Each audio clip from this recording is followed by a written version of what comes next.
Paper ఇంకా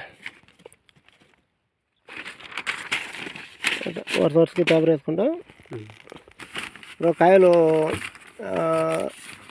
ఫుల్గా టైట్గా తొక్కపోయినా కానీ కాయ కదలకుండా తొడియాలు వేసుకుండా పెట్టుకుంటే చాలు. అది అంతే. ఏదైనా గ్యాప్ వచ్చిందంటే ఏదైనా సన్నకాయలు ఉంటాయి కదా, ఆ గ్యాప్లో పెట్టు.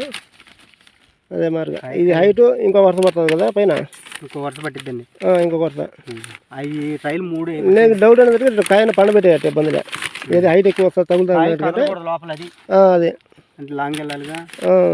అలాగే ఒక రవ్వ చిన్న మచ్చపడినా కానీ మళ్ళీ కాయ కొన్ని వేస్ట్ అయిపోతుంది. అది చాలా జాగ్రత్తగా కాయ పండబెట్టే పైన వరుస ఎట్లా అట్లా సైడ్ పండబెట్టేసినామంటే మన కాయ టచ్అప్ రాకుండా ఉంటుంది. ట్రై నొక్కుకోను. ఒక రవ్వ గ్యాప్ ఉన్నా ఇబ్బంది ఏమి ట్రైకి కాయకి. ఈ కొత్త ఇవన్నీ తొండాలన్నీ మధ్యలోకి రావాలి. వారికి వచ్చేవాడికి ఇవన్నీ రావాలి మొట్ట.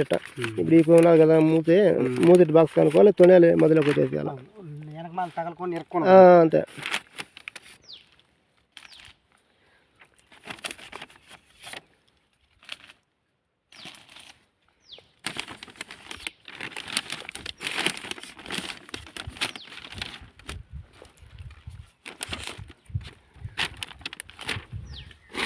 అయిపోయినాయి.